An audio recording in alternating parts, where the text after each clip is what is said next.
여러분 안녕하십니까. 1월 14일 전생입니다. 지금 또 한남동에는 이른바 윤석열 구속시켜라 하는 진보좌파 그런 사람들도 모여있지만 또 한편 윤석열을 사수해야 한다, 지키자 하는 수많은 자유우파 사람들이 있습니다. 특히 2030 젊은 친구들이 많이 늘어났다고 합니다.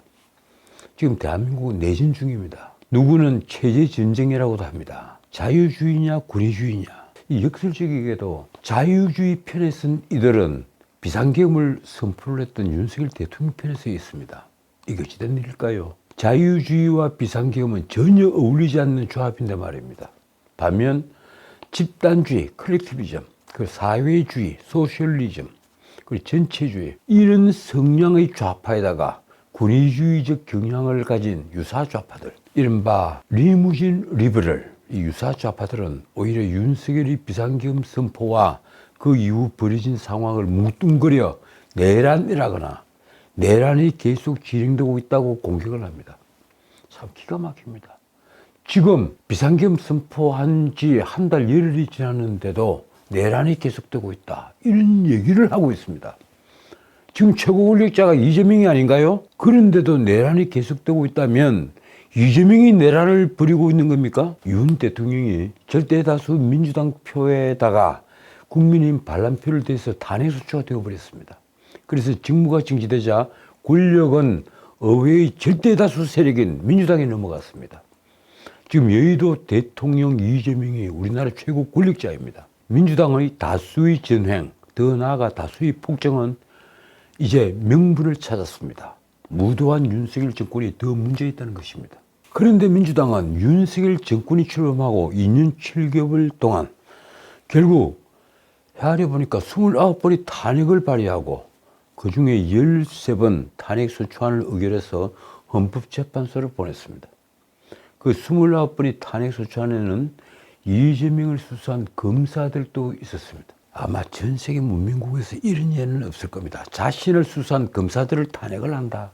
이걸 어떻게 이해를 해야 합니까? 그리고 민주당의 적대적으로 보인 부장검사, 서울중앙지검장, 그리고 문재인 정부 부패를 파헤쳤던 이 감사원장, 그리고 노조가 장악한 공영방송의 지배구조를 바꾸려고 하던 방통위원장이 있습니다. 이쯤 되면 거의 국정마비 수준입니다. 건국 후에 두 번밖에 없던 탄핵이 윤석열 정권이 출범하고 나서 29번이나 발의가 되고 그중에 13번이 통과가 됐습니다. 이걸 우리가 어떻게 봐야 합니까? 그리고 드디어 벼르고 벼르던 윤석열 대통령 탄핵까지 그들은 성취했습니다. 여기엔 국민의힘 내부의 친한동훈계 반란표가 가세를 했죠. 한동훈은 비상계엄을 해제한 뒤에 나온 윤 대통령 담화를 두고 어총에서 내란을 자백했다는 폭탄성 발언을 했습니다. 저도 정말 깜짝 놀랐습니다. 당대표협에서 윤석열 대통령이 내란을 자백했다, 이 얘기를 어청에서 한 겁니다. 한동훈은 왜 윤석열이 등에다가 칼을 꽂았을까요? 지금까지 그와 함께한 세월이 20년은 좋게 된다고 알려지는데 말입니다. 한동훈이 배신했었다면 이재명은 윤 대통령을 끌어내리기 위해서 아마도 장외투쟁으로 나갔을 것입니다. 탄핵을 하기에는 숫자가 모자라고 방법이 없을 테니 말입니다. 그에게는 과거 박근혜 대통령을 끌어내렸던 추억이 있을 테니 더더욱 그렇습니다. 그때도 이재명이 한 유명한 말이 있죠. 박근혜 대통령을 끌어내려서 박정희 대통령 유해 옆에 눕게 해버리자. 아주 유명한 말입니다. 제가 그때 TV조선에 근무를 할 때인데 정말 깜짝 놀랐습니다. 어떻게 저런 말을 할 수가 있을까? 이번에는 한동훈입니다. 그런데 한동훈이 배신자의 길을 걸으면서 이재명으로서는 만사가 쉽게 풀렸습니다. 그 결과 윤석열 대통령의 탄핵소추는 역사상 가장 빠른 대통령 탄핵소추가 되었습니다. 생각해 보십시오. 비상계엄이 벌어지고 나서 곧장 탄핵소추가 됐지만 그게 표결 불승인이 되어버렸죠. 197명인가만 투표를 했습니다. 그래서 두 번째 탄핵소추를 한 겁니다. 이번에는 헌법 요건에 맞지 않았는데도 비상계엄을 선포를 했다. 또 하나는 그것이 내란죄다. 여기서 나는 이 나라 권력기관들이 천박함을 봅니다. 검찰과 공수처 그리고 경찰은 비상계엄 선포와 해제가 있었던 12월 3일 밤이 지나고 그 해프닝의 여운이 채 가시기도 전에 윤석열 대통령을 내란 수괴라고 지목을 하고 신병 확보 경쟁을 벌였습니다. 모두 다 윤 대통령에게서 임명장을 받은 자들인데 그들이 벌였던 신병 확보 경쟁을 우리가 어떻게 이해를 해야 할까요? 우선 윤 대통령의 비상계엄 선포를 두고 내란죄라는 프레임을 씌운 것은 어디입니까?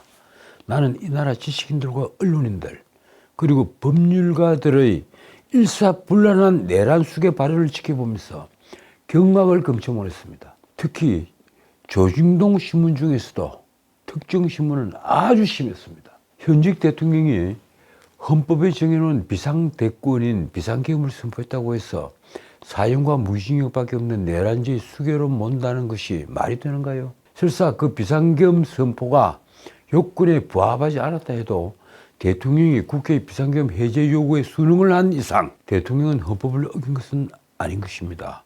따라서 국헌문란이 다른 폭동이 없는 한 내란죄는 아닌 것입니다.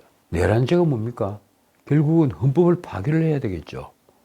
헌법 파괴를 우리는 다른 말로 쿠데타라고 얘기를 합니다. 헌법의 파괴. 그런데 윤석열 대통령은 헌법에 순응했습니다. 더군다나 이 비상계엄 선포행위는요, 제가 늘 말씀을 드립니다만 사법심사의 대상이 되지 않는 대통령의 고도의 통치행위로 보는 것이 다수설입니다. 무엇보다도 대통령이 비상계엄 선포행위를 두고 내란죄로 의유를 한 나라는 아직까지는 없습니다. 그런데도 모든 언론들 그리고 이 나라 지식인으로 불리는 자들 무엇보다도 법률가들의 약 90%가 윤 대통령의 비상계엄 선포를 두고 내란죄라고 부르는 민주당과 이재명에게 동조했습니다. 아직 현직 대통령인데다가 비상계엄 선포와 관련해서 증명된 범죄 사실은 단 하나도 없는데 국회 병력을 280명 보내고 그리고 선관위 세 곳에 병력을 300명을 보낸 것 모두 580명의 병력을 보내는데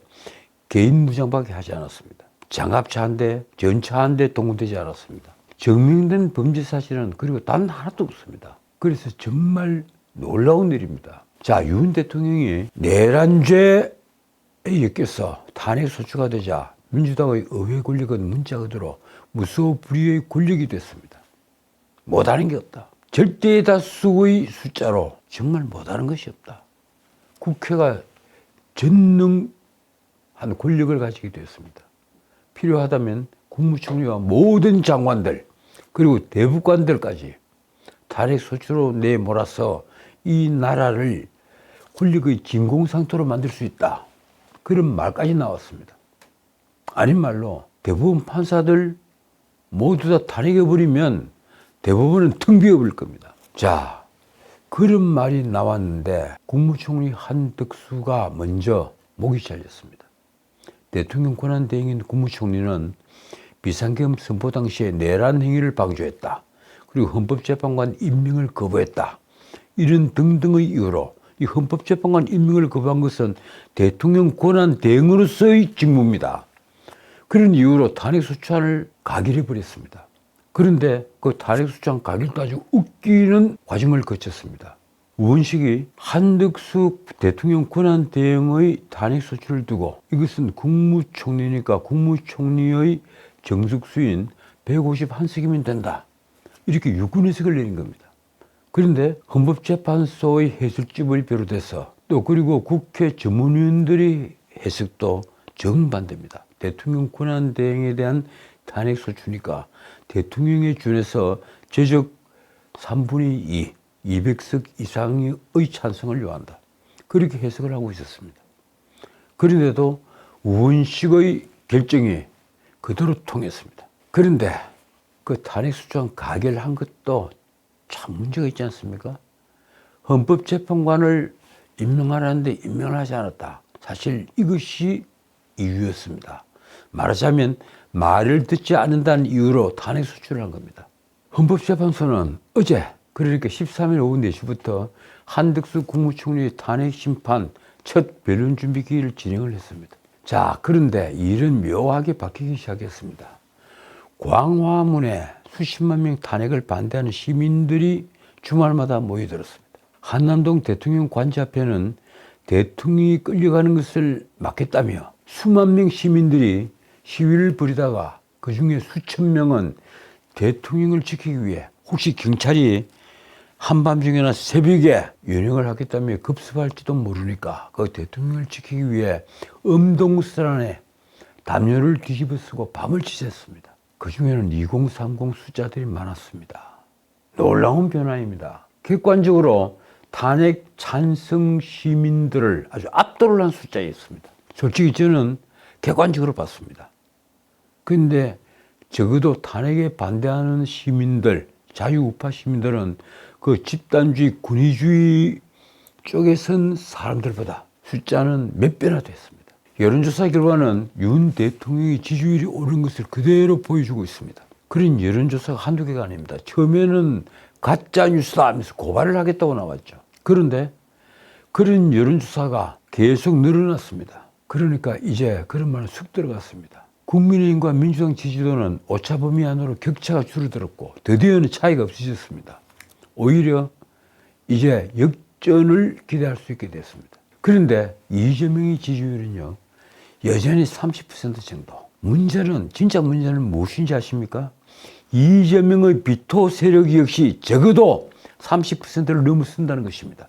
쉽게 말하면 윤석열 대통령이 비상계엄을 선포하기 전부터 있었던 현상인데 이재명에 대해서는 아주 특이한 여론조사 결과입니다. 이재명을 극렬하게 지지하는 사람들이 30%가 있다면 그 반대하는 숫자는 적어도 그 30%를 훨씬 넘어선다. 그런 것입니다. 자, 그리고 이제 비상계엄 선포 한 달이 지나고 역풍이 불기 시작하고 있습니다. 제가 전에 말씀드린 대로 역풍은 이미 한 열흘 전부터 불고 있습니다. 실제 여론조사가 그렇습니다. 그리고 그 역풍은 삽시간에 아주 강해져서 세져서 돌풍이 될 가능성이 높아졌습니다. 어떻든 지금 광화문에 그리고 한남동에 가보면 이쯤 되면 윤 대통령을 끌어내려야 한다는 그 좌파들, 그래서 빨리 조기 대선을 처리해야 한다는 이재명의 지지자들, 그 좌파들과 이를 막으려는 자유주의 우파가 내전을 벌이는 형국이 되어 있습니다. 총탄만 쏘지않는다 뿐이지 자유우파 진영과 진보좌파 진영은 지금 근곤일척의 승부를 벌이고 있습니다. 누가 사태를 이렇게 만들었을까요? 얼핏 보면 비상계엄이라는 비상대권을 어설프게 발동을 했던 윤 대통령이 모든 책임을 져야 합니다. 윤 대통령은 190석 만장일치로 계엄 해제 요구를 결의한 민주당의 아주 순발력 있는 어퍼것을 얻어맞고 그대로 주저앉았습니다. 그러나 이 모든 사태의 원인은 제가 양심적으로 말씀드리건대 윤석열과 이재명 두 사람에게 똑같이 있습니다. 이재명은 살아남기 위해 사법 리스크로부터 살아남기 위해서 윤석열 대통령을 적대적 공생관계의 파트너로 만들었습니다. 정확히 말하면 자신을 윤석열 대통령의 정적으로 만드는 길만이 자신이 살 수 있는 길이었습니다. 말하자면 그는 그가 받고 있는 혐의들, 이른바 잡범 같은 그런 혐의들이 아니라 자신은 윤석열 대통령으로부터 탄압을 받고 있는 정치범이다. 이걸 계속 강조를 한 겁니다. 자신을 대통령의 정적으로 끌어올린 겁니다. 그는 그를 둘러싼 사법 리스크를 줄여나가기 위해 악전고투를 벌였습니다.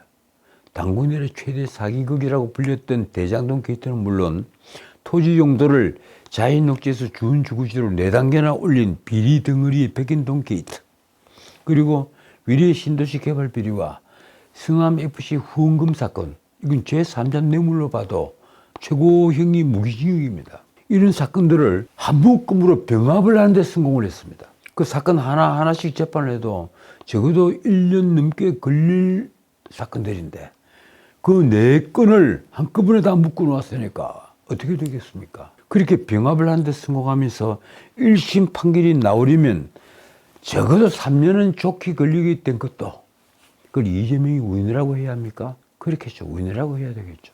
이재명이 마음대로 병합을 하지는 않았을 테니 말입니다. 아니면 무슨 농간이 있다고 해야 합니까? 자, 그런데 그만 공직선거법 위반 사건에서 브레이크가 걸렸습니다. 6개월 만에 끝내야 하는 1심을 무려 2년 2개월을 끈 끝에 선고를 받았는데 그 형이 놀랍게도 징역 1년에 집행유예 2년이었던 것입니다. 피선거권을 박탈하는 형이다. 공직선거법에서는 100만 원 이상의 벌금만 받아도 피선거권이 박탈이 됩니다. 그런데 이 신체형, 자유형에 대한 형으로 피선거권이 박탈이 되면 10년씩 박탈이 됩니다. 게다가 그 판결은 김문기를 몰랐다고 한 부분은 무죄를 선고받은 판결입니다. 그래서 항소심에서 백현동 부지 토지용도 4단계 상향이 당시 박근혜 정부 국토부의 협박 때문이었다. 이런 이재명의 허위사실 유포, 그것이 항소심에서 뒤집어지지 않는다면 이재명의 1심 형량은 바뀔 가능성은 거의 없는 것입니다. 아니, 전혀 없는 것입니다. 자, 그런데 이 브로커 김인섭, 이재명이 성남시장에 출마했을 때입니까? 이 선대본부장을 지낸 사람이죠. 이 김인섭은 이재명의 이 선거법 1심 선고 후에 대법원에서 백인동 개발 비리에 얽힌 알선수재로, 쉽게 말해서 브로커짓 한 죄로 징역 5년이 대법원에서 확정이 됐습니다. 이 알선수재 최고형이 징역 5년입니다. 전년 조금도 깎아주지 않고 징역 5년을 항소심에서 선고를 했는데 그것이 대법원에서 그대로 확정이 된 겁니다. 그 판결문에 백인동 부지 토지용도 상향은 김인섭의 로비에 의한 것이다. 이렇게 대못이 꽉 박혀 있습니다. 그게 뭘 의미합니까? 이재명이 한 말은 허위사실 유포가 맞다. 이걸 간접적으로 확인시켜주는 것입니다. 이로써 이재명의 공직선거법 형량이 바뀔 가능성은 사실상 사라졌습니다. 오히려 김문기를 몰랐다는 것이 항소심에서 뒤집어지면 형량이 올라갈 가능성은 있습니다. 그래서 이재명에게 남은 희망은 공직선거법 위반 사건 최종심이 나올 올해 5월 15일 전에 윤석열을 끌어내리는 것이었습니다. 솔직히 그건 가망이 없었습니다. 그런데 기적이 일어났던 것입니다. 12월 3일 윤석열이 느닷없이, 윤 대통령이 느닷없이 한밤중에 무슨 개그하듯이 비상계엄 선포라는 최악의 패착을 둘 것이라고 누가 생각이나 했겠습니까? 아마도 윤 대통령은 국회에서 109명 만장일치로 비상계엄 해제 요구안이 의결됐을 때 이를 받아들이는 것만으로 모든 일은 해프닝으로 끝날 수 있을 거라고 생각했을 것입니다. 비상계엄 선포는 나의 비상대권이니까 거기는 하자가 없다. 그리고 별다른 폭동도 없이, 폭동의 행위도 없이 국회가 해제 요구를 하니까 난 그대로 수능을 했다. 그래서 아무 일도 없을 것이다. 해프닝으로 끝날 수 있을 것이다. 그렇게 믿었겠죠. 그러나 이 정적의 반열에 올라, 윤석열 정적의 반열에 올라 자신이 살기를 찾고 있었던 이재명이 이를 놓칠 리가 있겠습니까? 비상계엄 선포는 윤석열과 이재명의 처지를 단숨에 역전시키는 사건이 됐습니다. 민주당과 이재명은 곧장 내란죄라는 프레임을 씌웠습니다. 이게 묘한 게요. 조중동도 모두 윤석열 대통령이 아주 비판적이었습니다. 언론은 처음에는 미적거리다가 이틀이 지나자 보수 신문들조차 비록 일부지만 내란 수괴라는 표현이 등장했습니다. 신입구됐다 실패라는 표현은 오히려 점잖은 표현으로 보일 정도였습니다. 윤 대통령의 대통령으로서의 권위는 땅에 떨어졌습니다. 그는 거의 모든 언론에서 대통령이라기보다 내란죄의 수괴로 더 많이 불렸습니다. 내란죄 수사권이 없는 공수처는 경찰과 군수사기관과 이른바 공조본이라는 기구를 만들어 그 이름으로 내란죄 수사에 뛰어들었습니다. 솔직히 저는 이건 편법이라고 믿습니다. 아니, 편법이라기 전에 불법 수사입니다. 공조본 같은 장꾀를 생각해낸 자는 누구일까요? 공수처는 놀랍게도 자신들이 관할 법원인 서울중앙지법에 윤 대통령에 대한 체포영장을 청구하지 않고 서부지방법원에 청구하는 대담함을 보였습니다. 언론은 법원과 판사를 쇼핑했다고 비꼬았습니다. 정말 이래도 되는 걸까요? 오동훈 공수처장님, 정말 이래도 양심에 걸리는 게 전혀 없습니까? 내란죄 수사권이 없는 공수처가 공조본 때문에 난 내란죄를 수사할 수 있다. 아니죠. 직권남용을 수사하다 보니까 그것과 연관해서 내란죄를 수사할 수 있는 것이다. 그걸 믿으라고요? 검찰도 처음에 그렇게 얘기를 했습니다. 법을 다루는 사람들이 그게 할 수 있는 말이라고 생각합니까? 정말 이래도 되는 걸까요? 그리고 1차 체포영장 집행이 실패를 하자 공수처장 오동훈은 다시 2차 체포영장을 꺼내들었습니다. 처음에는 1차 체포영장 시한을 연장을 하겠다. 그러다가 그게 말이 됩니까? 그런 법이 어디 있습니까? 하는 비판이 쏟아지자 2차 체포영장을 꺼내든 겁니다. 그 과정에서 관할 위반이라는 말을 피하기 위해서 서울중앙지법에 청구를 했다가 기각됐다는 루머가 지금 떠돌고 있습니다. 서울중앙지법에서는 어떤 대답도 하지 않고 있습니다. 어쨌든 오동훈은 2차 체포영장을 발부받아서 지금 집행시간을 재고 있습니다. 수장을 잃은 경호처는 경호처 차장과 그리고 경호본부장 지휘 아래 마약범과 조폭을 잡는 1000여 명 형사대, 참 대통령을 체포한다면서 조폭을 잡는 형사대들을 동원합니다. 그것도 수도권에 있는 모든 형사들 말입니다. 서울, 인천, 경기 남부, 경기 북부 이 네 곳의 형사대들 약 1000명 가까운 인원입니다. 거기다 2700명 무슨 기동 타격대라고 합니까? 그 경찰도 동원한답니다. 그 3700명이 몰려가는 겁니다. 경호처 인력이 한 200명 되죠. 어떻든 경찰과 경호처 사이에 이 나라의 운명이 걸린 일대 격전을 벌일 모양입니다. 과연 이 드라마의 결말은 어떻게 될까요? 우리는 몇 개의 시나리오를 예상할 수 있습니다. 하나는 경호처가 의외로 아주 쉽게 무너져서 윤 대통령이 손에 수갑을 차고 호송차에 실려 끌려가는 모습이 중계가 되는 겁니다. 또 하나는 경호처와 격전을 벌인 끝에 경찰이 체포영장 집행에 실패를 하는 것입니다. 지금 경호처는 철조망까지 다 둘러놓았죠. 관저 주변에. 쉽게 무너지지 않겠다. 그리고 반드시 지키고 말겠다. 아주 결사적인 태도를 보이고 있습니다. 마지막 하나는 공수처와 경찰이 경호처의 방어망을 뚫고 윤 대통령을 강제 연행하는 것입니다. 지금 경찰 안에서 국수본 안에서 얼마나 많은 시뮬레이션을 하고 있겠습니까? 가장 짧은 시간 안에 가장 적은 희생을 치르고 윤 대통령을 체포해서 끌어내야 한다. 재밌는 것은요, 제가 이름은 밝히지 않겠습니다. 검찰 출신 국회의원이라는 분이 총 맞을 각오를 하고 들어가라. 관을 들고 나온다고 생각을 하라. 제가 그래서 어느 방송에서 그런 얘기를 했죠. 살인 교사를 하는 것이냐. 제가 생각하고 있는 시나리오 세계, 이 세계 중에 어느 것이든 윤 대통령과 이 나라는 지금 돌이킬 수 없는 깊은 상처를 입게 됩니다. 어느 결과가 나오더라도 말입니다. 지금 그렇게 생각합니다. 야당과 심지어 일부 보수 인사까지 윤 대통령을 강제로 연행하는 게 수갑을 채워서 끌려가는 모습을 보이는 것이 국격을 높이는 일이라고 말을 합니다. 놀라운 말입니다. 전 세계 문명국에서 현직 대통령이 손에 수갑을 차고 경찰에 체포되고 끌려가는 모습을 보이는 곳이 있었습니까? 그게 국격을 높이는 일이라고요. 다는컨대 국가의 명예와 위신은 산산조각이 날 것입니다. 지금부터 오늘 제가 드리고 싶은 말입니다.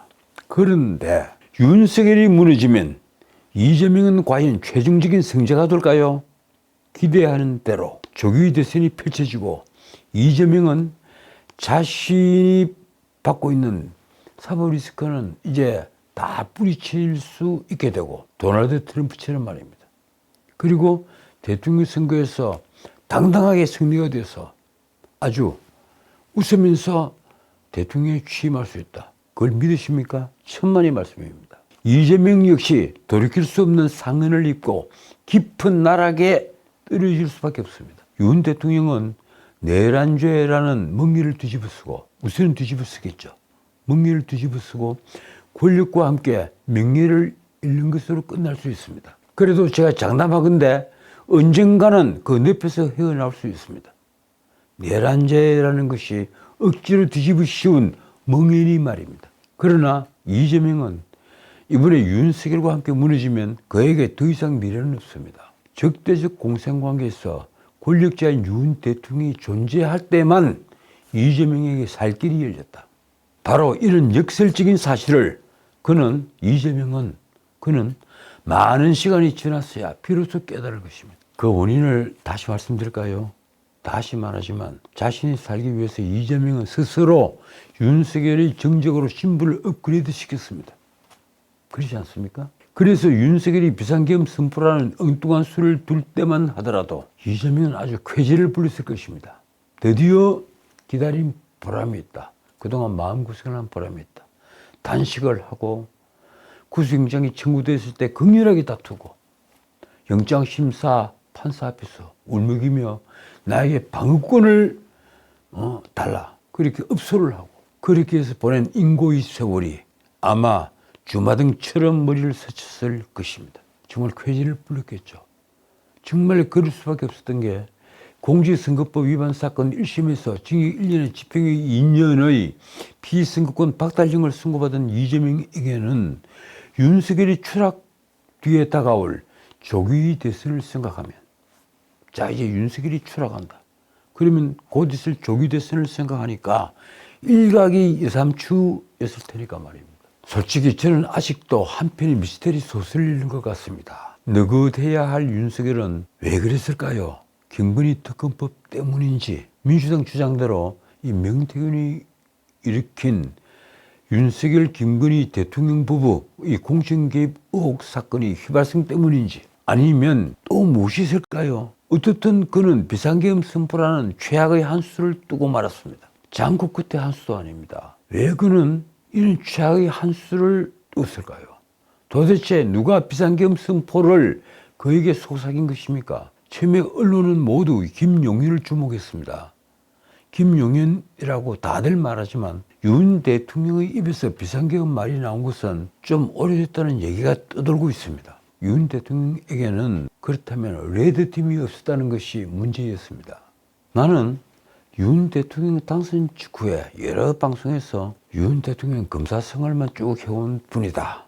그래서 이런 분에게는 반드시 필요한 것이 레드팀이라는 걸 틈날 때마다 말했습니다. 가령 경제 문제만 하더라도 기재부 장관에게 그러니까 경제부총리에게 힘을 실어주면 대통령실에 있는 경제수석에게는 반대 성향의 인사를 등용을 해서 레드팀으로 만들어야 한다. 그런 얘기를 제가 방송에서 여러 차례 얘기를 했죠. 그래야만 윤석열 정부가 흔들리지 않고 전진할 수 있을 것이다. 그런데 임기 절반이 지나도록 윤 대통령 주변에는 레드팀이 전혀 보이지 않았습니다. 없었습니다. 그것이 오늘 이런 사태를 만든 겁니다. 자, 오늘은 여기까지입니다. 이 12월 3일 비상계엄 선포 사태 뒤 코너에 몰렸던 국민의힘이 민주당이 점령군 행세를 보이는 탓에 민심이 돌아서자 한 달여 만에 태세를 전환해서 이제 대대적인 반격을 시작했습니다. 민주당은 정제되지 않은 발언이 여기저기서 마구 쏟아져 나왔죠. 그래서 오만한 승자의 모습을 보이면서 반발 여론은 지금 확산하고 있습니다. 역풍이 불고 있는 것입니다. 원내대표 권성동은 사흘 전에 침묵을 깨고 한남동 대통령 관저 인근에서 벌어지고 있는 찬반 시위, 쉽게 말하면 대통령 체포행위에 대해서 찬성하는 저쪽 진보좌파 사람들, 그리고 그걸 극렬히 반대하고 막기 위해서 밤을 새우고 있는 자유우파 시민들, 그 시위에 우리를 표하면서 이재명과 민주당을 강하게 비판을 했습니다. 권성동이 말입니다. 이재명 세력의 권력욕이 사법체계와 공권력의 혼란을 유발하고 그 혼란이 다시 사회 갈등을 악화시키고 있다. 만에 하나 유혈 충돌까지 발생한다면 민주당의 책임이 적지 않다. 자유우파 쪽 편에 서긴 섰는데 완전히 윤 대통령을 결사옹위하는 듯이 버티고 있는 그 시민들을 지지하지 못하고 아주 제3자적 입장을 보이고 있습니다. 권성동이 말입니다. 묻고 싶습니다. 왜 다들 정직하지 못할까요? 다시 한번 묻겠습니다. 정말 윤석열 대통령이 내란 수괴라고 생각합니까? 이재명 대표님, 권성동 대표님 두 분에게만 묻겠습니다. 정말 윤석열 대통령이 내란 수괴입니까? 아니면 이재명 재판이 끝나기 전에 조기 대선을 처리해야 한다는 절박감에 경찰과 공수처 사법부를 지금 압박하고 있는 것은 아닌가요? 그래서 제가 드리는 얘기입니다. 이 모든 걸 국민들이 알고 있는 한 윤 대통령의 몰락은 곧 이재명과 민주당의 몰락으로 이어질 것입니다. 제가 장담드리겠습니다. 정의는 결코 강자의 이익이 아닙니다. 지금까지 전인식이었습니다.